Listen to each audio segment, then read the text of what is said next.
Hello, everybody.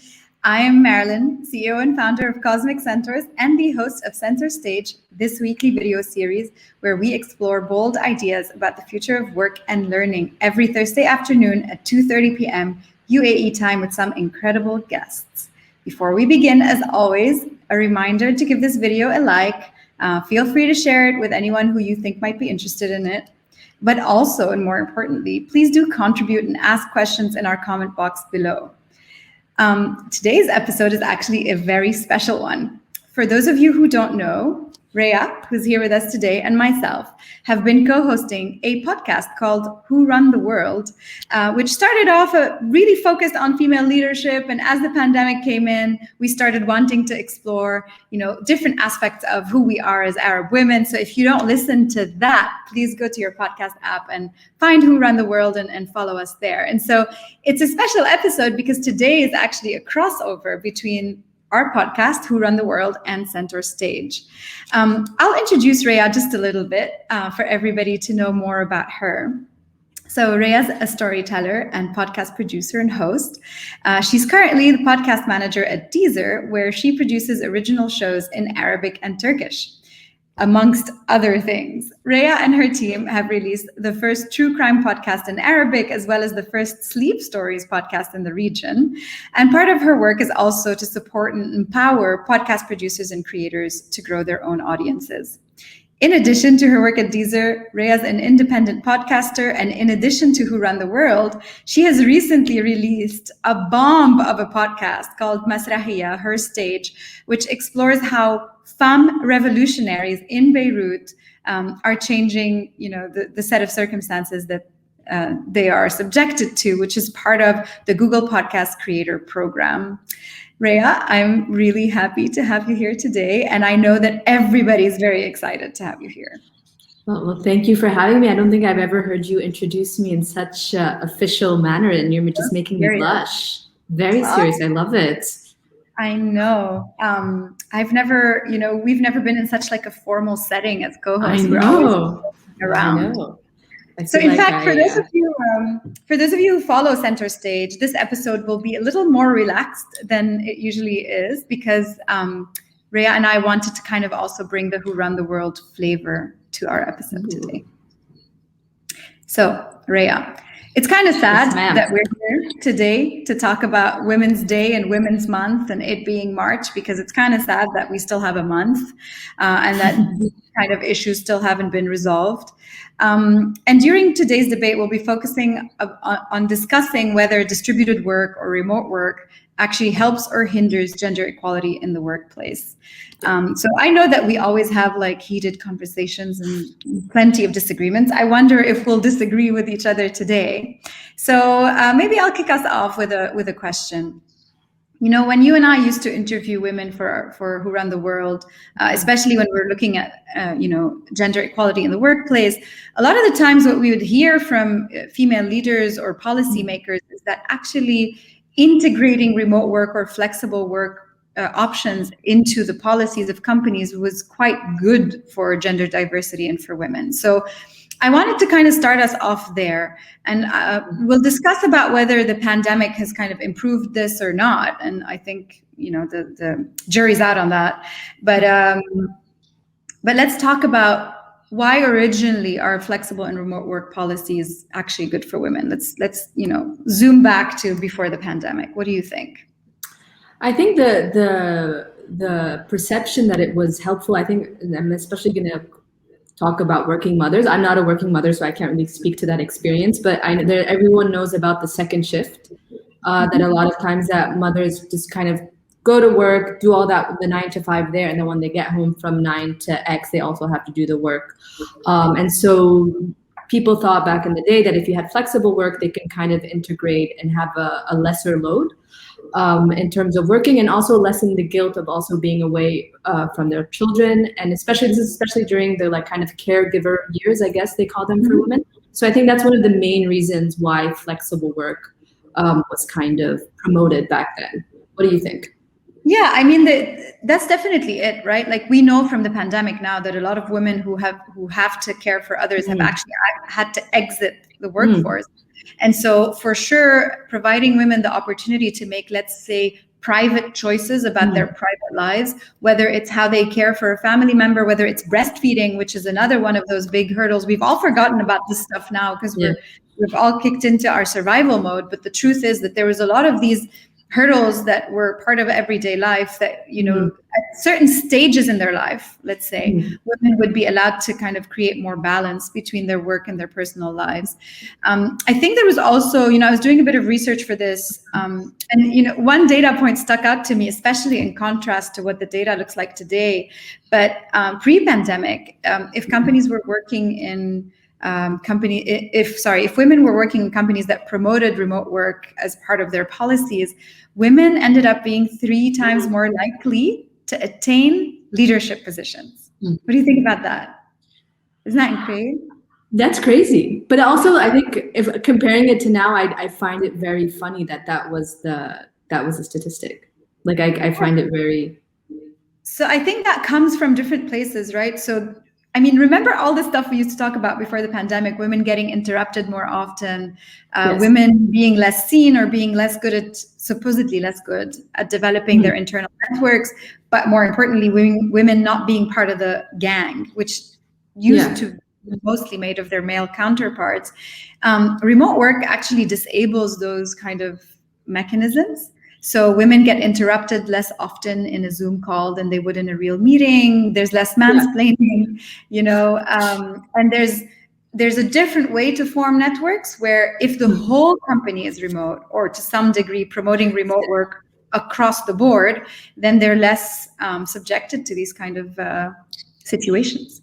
So you're saying that if the entire organization decides to go remote, then it's more favorable for women? Is that what that's the kind of the argument that was made? Or is it more that if it's like some people are flexible and then some people are not, so some people are at the office and some people are not, then it's not as favorable for women? So it's not so much about how many days a week you're not there. It's as long as it's applied equally across the board. So Got it. The opposite scenario would be there is a remote work policy, but only women take advantage of it, right?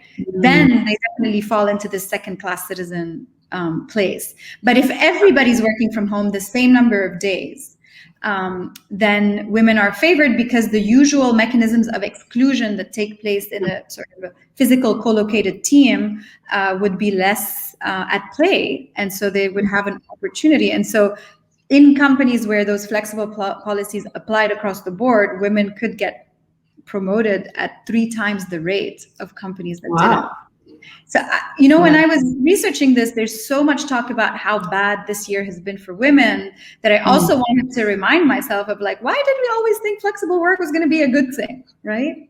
Yeah.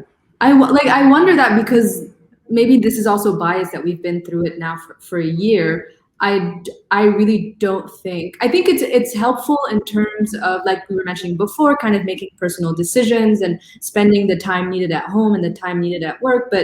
But I also think working remotely, especially as an individual contributor, can be very difficult for women to kind of get to the next stage of work because there's less face time. Like quite literally, there's less face time. There's maybe more phone FaceTime, but less kind of real FaceTime where people can observe you working, or kind of where you can go and network, like as you were mentioning before. Yes, there's no mansplaining, less mansplaining on Zoom, but still there isn't as much, I mean, I guess networking and talking to managers and kind of looking for ways for promotions or to shatter that glass ceiling, to quote the name of this talk. Yeah, I mean, that's true. But at the same time, the idea is that when companies switch to managing people remotely, they also have to switch the ways in which they evaluate them, right? And they have to switch to a more performance-based approach, which interestingly favors women, right? So if it's not just like, oh, you guys can work from home, it's also we're going to establish the right management approach where we measure people based on their productivity, in which case the network thing, while of course always important because humans operate through networks, becomes less of a bias. So that's the idea. Yeah, question for you as the CEO and founder of Cosmic Centaurs, and this is your bread and butter. Do you think that companies have started to really evaluate and understand that in terms of their employees' growth within a company? Or are we still not there yet? I do see a lot of companies coming to us asking for help on those topics. So they're saying, look, we can't figure out if people are being productive or not. In fact, most of the productivity data shows an increase in productivity. I think recently we were talking about this on one of our episodes. In the US, the data says that people work 3 hours longer per day on average. And in Europe, it's 2. And so this kind of removing the barrier between work and life has actually caused things to tip in the favor of work. And so people are actually working more. But so even though the data says that, independently managers are just saying, like, how do I know? Like, how do I know if people are working as hard? And it's not about, like, they're not asking to kind of spy on what their team are doing, but they're just saying, do I need to update my way of thinking about what it means to be productive? And we do see companies coming in and asking us specifically to help them kind of rethink their way of managing that productivity issue, which hopefully for the women who are still in the workforce might be a good thing in the end. Yeah, because the way I think about it, and there was a study by, and we'll add this in the comment section from Yale, that was kind of saying that there was a division within companies ever since this past year, ever since remote, because you kind of have the managers or the VIP club, the people who take decisions and kind of run the show on one hand, and they are in closed Zoom calls. So they're only together having these big important discussions. And then the team members or the individual performers are kind of off and doing their thing and then being evaluated on their output.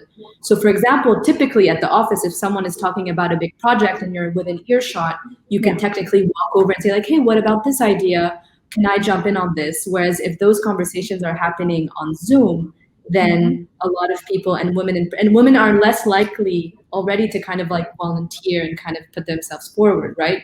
And so removing that face-to-face kind of hinders, I think, especially for women, to kind of be able to, and already we're not invited to the table. Like we're very rarely invited to the table. So if already the table is happening behind closed doors, it's even harder for us to kind of barge through it. So how would we kind of build out those bridges? And there was another thing, I think also Google was saying that even like software that kind of tries to democratize this type of stuff, women are less likely to participate or to use those software. So those platforms. So yeah, to your point, I mean, I brought in a bit of data, and that was kind of the second chapter that I wanted us to explore today. So let me open it up with some data, because what you're saying is absolutely true. While remote and flexible work options have historically favored women in the workplace, what's happened during the pandemic is we've seen a complete kind of inversion of that. So worldwide, we're looking at about 20% of women having exited the workforce. That's 1 in 5 women has exited the workforce, either because they had to care for a family member or take care of chores, or because they were fired. In fact, if we look at job loss, women's jobs were 1.8 times more vulnerable to this crisis than men's jobs, for different reasons, which we'll explore together. This is based on research by McKinsey. And while women make up 39% of global employment, they account for 54% of job loss. So it's not that everybody's losing their jobs at the same rate. Women are losing their jobs faster during the pandemic. So, of course, the burden of unpaid care is one of those reasons, but we'll try and explore what are some of the other reasons that we need to be aware of, because if we're going to work on reversing this trend, we need to understand and diagnose the root causes. Now, McKinsey estimates that if we do nothing about this reversal, GDP growth could be $1 trillion lower in 2030. Wow. But if we too take action, and so in their study, they kind of list some of the actions that can be taken by policymakers and companies, we could see a growth by up to 13 trillion to global GDP in 2030. So this is a global economical issue, and it's not something that's just like, oh, these women talking about gender diversity again. Now let's try and look at some of the reasons, right? So we've talked about work and family conflict, and here I think it's kind of important to also look at the spectrum, right? Because you and I, we don't have children. You know, we're quite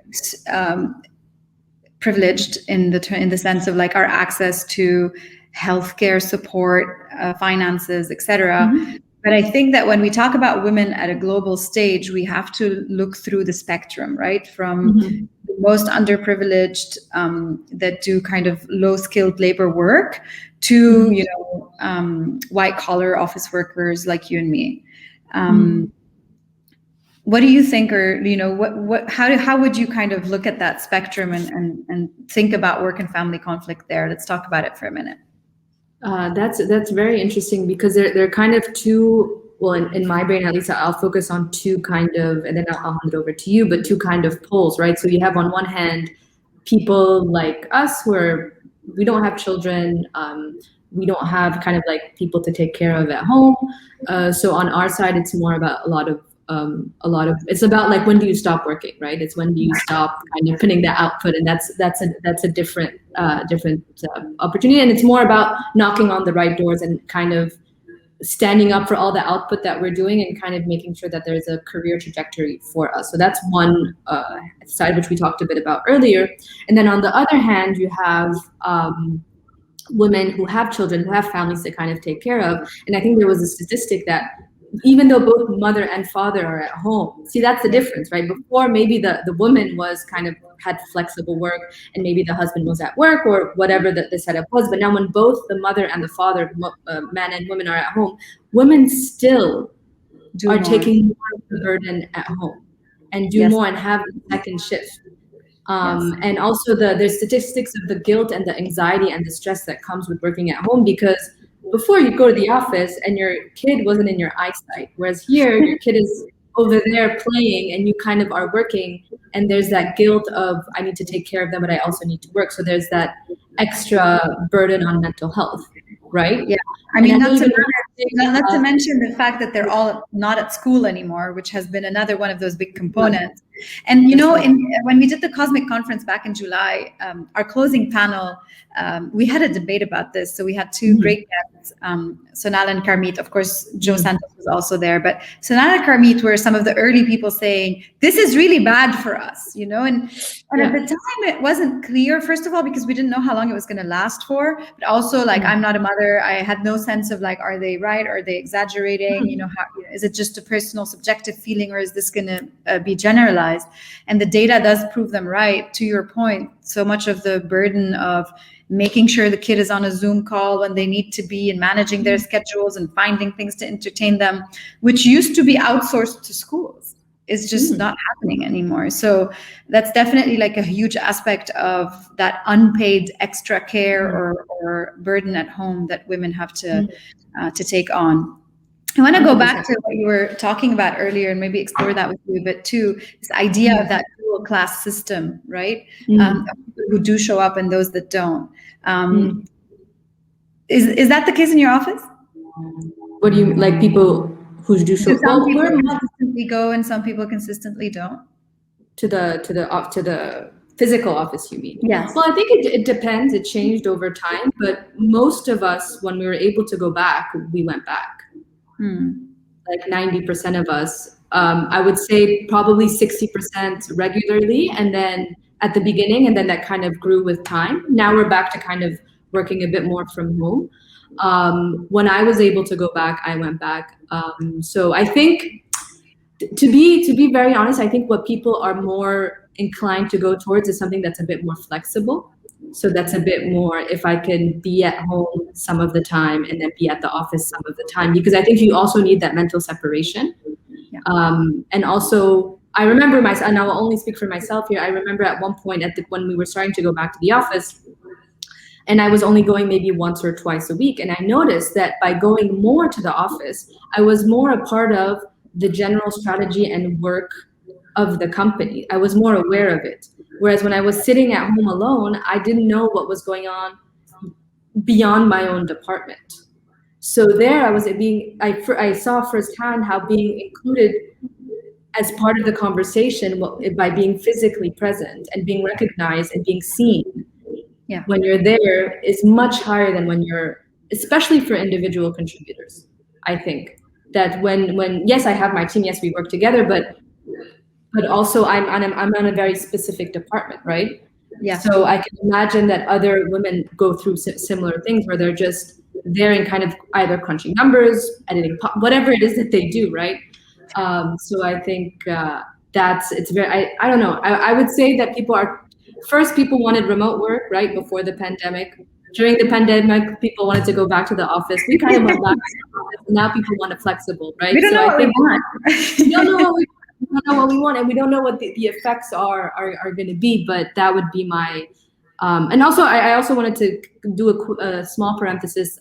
Also, I couldn't even imagine what frontline workers that are women also are going through. So I just also wanted to give a little shout out to them, and they have a whole different experience where they kind of had to leave the house and kind of leave their kids who had to be at home. So I also wanted to acknowledge their experience as well, and how that's also different. And I think that's the kind of the thing, is that all women have such different experiences, and they tend to also, these statistics tend to put us all under one umbrella. But I just think, just like men, we all have different lives, different needs.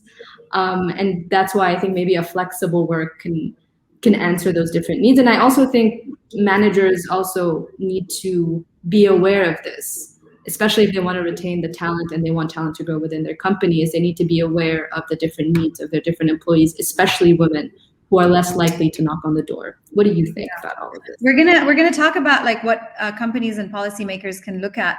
But to your point about the fact that we're not all the same, I just wanted to pull out like one chart. I'll put it on the screen up here and explain what it looks like.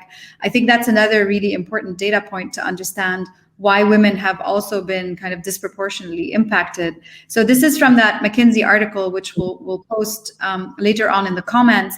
And it's really important to look at this in the sense that not only like in general, on average, have women kind of taken on extra burden, but one of the other reasons why they're disproportionately impacted by the loss of jobs is that they happen to work in sectors that have been disproportionately impacted, right? And so that's another one. It's just a fact of the pandemic that the industries in which women are represented at a slightly higher percentage are also the ones that are the big losers. And the number of women that will have to kind of reskill and learn new jobs is incredible, because their industries are going to be hit for a while. And maybe a lot of them, of course, we used to talk about all of these before, the automation and so on is going to take on these jobs. And on top of that, women are less likely to get access to upskilling and reskilling opportunities. And so I think that's a great kind of segue into your question, which is like, what can companies and policymakers actually do in order to counter all of these things? And like I said, of course, the range of what needs to be done differs, whether depending on the industry. So not all women are the same, but we're going to try and discuss some of the things that are incredibly important in response to all the struggles that women are having to go through at the moment. So do you want to kick us off? What's like your first recommendation? My first recommendation, and that's something that I kind of stole from the Cosmic Centaurs, is daily check-ins with your team, like daily cameras on, Zoom open, how's everyone doing? A conversation that's beyond just like, what do we have to do today, kind of to keep that culture alive and to check in with individually and as a team. So that you keep kind of that growth, and that you can also check in with your team members and see, and also update them with what's going on, so that if they want to jump in, they can also jump in on that. Yeah, I think definitely keeping everybody informed about kind of the strategic evolution of the organizations and where we're headed, and making sure that everybody has an opportunity to jump on, as you said, is very important. In our own team, we learned how important it was to allow sort of parents to also express how they were feeling. We have no understanding of what it's like to be a mom or a dad. And we have a question actually from the audience around fathers, so I'll bring it to you in a second. But Okay. what it's like to be a parent at the moment, and to not only have the anxiety and the fear and what happens if my child catches COVID and all of these things, and should I still take them to the doctors, like all of these calculations that like I don't have to make every day. But it was so important to let everybody express those things, and let everybody share the personal aspects of their lives, so that they felt connected and allowed to bring their full selves, and that psychological safety aspect. One of the questions here is, what are our thoughts on the need for support to be offered to fathers to allow them to support their wives in their professional development? What do you think? Well, I'll give a one like small answer, which is a lot of times we'd be on calls, right, and we're all working from home, and when the kids are home, they're gonna pop up, right? And a lot of time you have two reactions. You have the parents who are like, no, leave me alone, I'm on a call. And then you have another reaction, which is like the person, like whenever I see one of my colleagues' kid, I'm like, hey, how's it going? And how old are you? And kind of taking that removing the shame, right? From no, this is a serious work situation and this is a family situation, and kind of separating that. And I also would say that for support for fathers is that also, if fathers can go talk to their management and their leadership, who are probably also parents, saying like, hey, listen, I need to chip in and I need support. And that way, by doing that, they're also kind of raising awareness for mothers. So before it was always a mother issue. If fathers go up to their management and say like, listen, I need support because I need to log in with my kids at 4 every day at school to help with their homework, and they see that kind of question coming from not only women, I think that will also help companies put in policies for parents in general and not just for mothers. Yeah, I mean, to your point, there's definitely like, I think a big aspect of how we can, again, as either business owners or policymakers, tip the scale back, because where we are today is we're 10 years behind, right? We've just gone back to like 2010. And so, as you say, one thing is addressing this unpaid care issue, right? Whether it's by giving fathers more time so that they can contribute, and even educating them on how to do that, right? Or simply providing childcare support to working families. And again, I'm not saying just for moms, but for dads too, saying like, we'll pay for childcare, we'll organize something. We'll go back to those ideas of the pre-pandemic, like including kindergarten or care for kids on location at the office, or paying for that to occur at home or within a community, is definitely part of the policies that need to come back quickly in order to kind of also fill in for the gap that schools have left, right? And so 100%. That's definitely something to look at. I think also what's really important is continuing those efforts in checking in people's biases and informing them and educating them about what they're doing. And now within a remote work culture, right? Telling managers, be careful, this is going to happen to you. You're going to start thinking that the people who don't show up are not contributing. You're going to start forgetting to let them know about the important projects, or allowing them space to kind of raise their hands and, ask to contribute. All of this content needs to be given to managers so that they can become aware of the possible ways in which they might contribute to this problem, and try to kind of step back and away from it. I think also, again, trying to look at the spectrum. I mean, you and I have access to the internet, but a lot of people don't, right? And disproportionately women don't. I remember I started teaching, you remember the class at ISA a few years back, and one of the data points that I still show students, I don't know what it is today, but back in the day when we first started about 5 years ago, the data point said that in the Arab world, on social media, the audience is 65% male to 35% female. And I used to like stop there and ask the students, be like, does this number surprise you? Because that's not the split in terms of actual gender representation in society. Why do you think 65% of social media users are men? Why? Well, because parents, if they have to choose between buying a laptop or a mobile phone or internet connection and giving it to their kids versus their boys versus their daughters, guess who's going to get the laptop? The boys. And so all of that kind of access to internet devices, technology, also like teaching people how to use these things. I mean, there's so many programs that need to put in place to make sure that women continue to have access to these things. And I'll say, just to kind of wrap it up, and then I want to ask you maybe a personal question. As always, and I think Panish said that when we interviewed him a couple of weeks ago, he said, look at the data. He's like, this isn't personal. This isn't about like, do I think I'm being good to women or not? Do I interrupt them in a meeting or not? It is not about that. And we're talking women and other minorities. Look at your data. There was so much, as we were researching like data about how many men got promoted versus women this year. And the number is scary. How many women have lost their jobs? 9% of women versus like 34% of men, exactly. I think.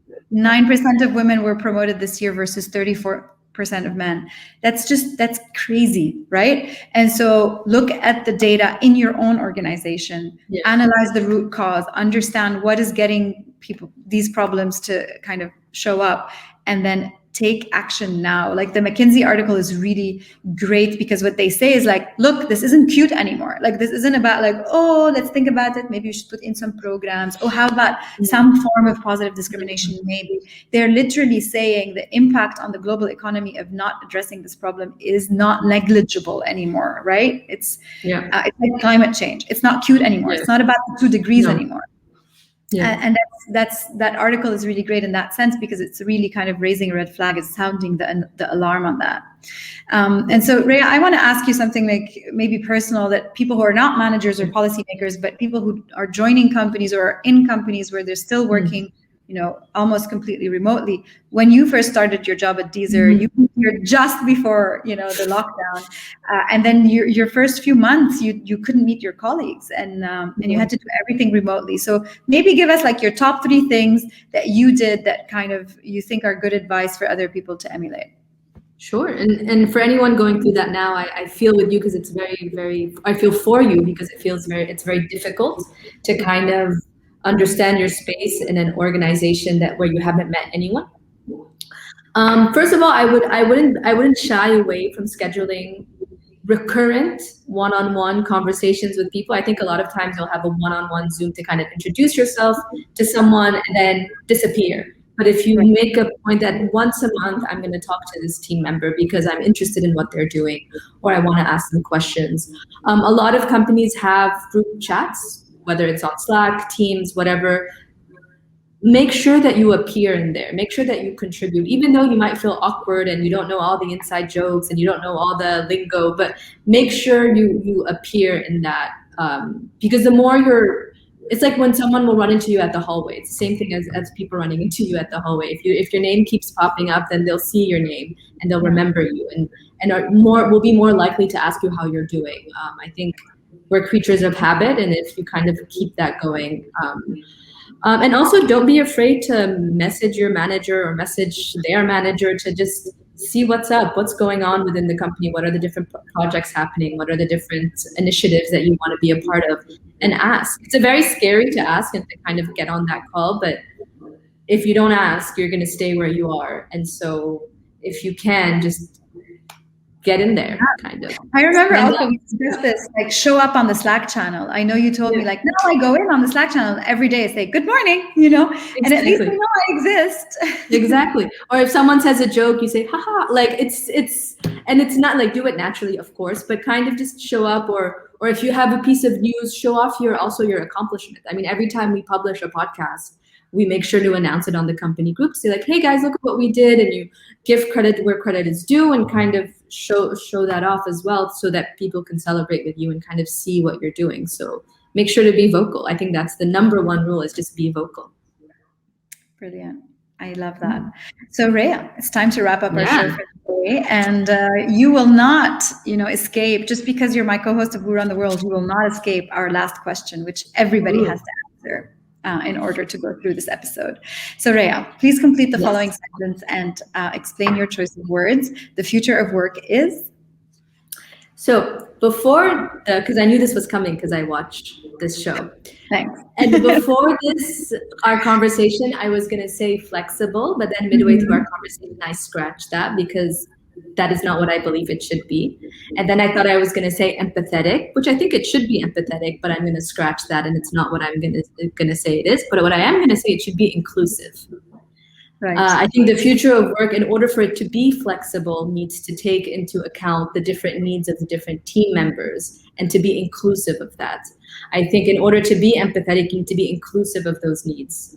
So I would say like managers and leaders and CEOs, while they're kind of mapping out the future, try to be inclusive and don't map a work from home that's only designed for one kind of employee. Try to have it be designed for as many of your employees as possible, and be inclusive and kind of personalize it as much as you can. So for example, if you have women, if you have men, if you have people with special needs, or with family members who have special needs, if you have people who you know that they don't have childcare and they need to sign off at 4 o'clock, from 4 to 8 they can't work, but then they can work again from 8 to 10, and they volunteer to do that. Do not be rigid in the way you kind of do it. So be inclusive in the policies that you put in. That would I agree. I mean, I always tell our clients, I'm like, flexible work is flexible, right? So if what you do is you say, instead of working 5 days a week, we're going to now do work 4 days a week, that's not flexibility. Right? You may think it is, but it isn't. Flexibility is about, as you say, Rhea, integrating the complexity of the fact that we are not all the same. And while, of course, when you're running a company, you need to have a policy, it needs to apply at scale. You can't constantly, I totally get it, you can't constantly be looking at every single use case. I think, once again, looking at your data, understanding your user personas, and designing policies that allow these different personas to take advantage of different options as and when they need them, and as their life changes. Like today I'm not a mom, next year maybe I am. Today I don't have anyone to care for, in 6 months maybe I do, or vice versa. Maybe right now I need to step away, and in 2 years I'll be back to be in full force, and I need to be able to kind of take advantage of those variations. And I think integrating that complexity is definitely great advice. Yeah, and even to add to that, I think we talked a lot about moms and things, but also moms and parents and stuff. But I also even think for people who do live alone, for example, I know a lot of people during lockdown kind of were suffering because they were alone in their apartments, and making sure that if they need to check in with a mental health expert, and they need to do it every Tuesday at 10 a.m. and that's the time that's allocated, to be also flexible for that as well. So kind of adding all those different, and you said data, adding all that into the matrix, and then creating policies that are human-led and not just output-led, I think is important. Thank you. I think that's incredible. On that note, Rhea, thank you so much for joining us today. Thank you for having me. Yeah, absolutely. Always a great conversation with you, buddy. So I never feel safe coming into conversation with you, because I don't know what question you're going to pop in and whether I'll be able to have a good answer, or if I'm going to sound stupid. So thank you. I hope I didn't, I hope I managed to stay professional, because this is Centaur Stage, even though it is also Who Run the World. For those, I feel like we were very professional. Professional. So I didn't crack a single. The other side of Rhea and my interaction, where it's full of banter and interrupting each other and having a good laugh, please do listen to Who Run the World. On the topic of mental health, again, I'm going to replug Masrahiyya. You just released an amazing episode on mental health. If you do speak Arabic, go listen to it as a podcast. If you don't, you can follow it on YouTube, where they have subtitles. Please do go and support the show. It's such an important, piece of contribution. I'm very grateful that Rhea and Afif put in the time to produce that. A huge thank you to our attendees for tuning in, commenting. We did get a couple of comments, Rhea. I hope you do go later and answer them. We'll be reposting the video on our social pages, on YouTube, on our website. It'll always be available on LinkedIn for you guys to rewatch. And if you don't already do so, please do follow us or go on our website and subscribe to our newsletter to keep up with our news. I look forward to seeing all of you on our next episode next Thursday, March 11, 2:30 p.m. Dubai time. And I'll be speaking to our first guest from all the way from Australia, Andrew Blaine. He's the founder of Remote AF, and I will let you sit down and try and guess what the AF refers to, and he might be able to answer that question next week. Thank you so much, Rhea, tuning out.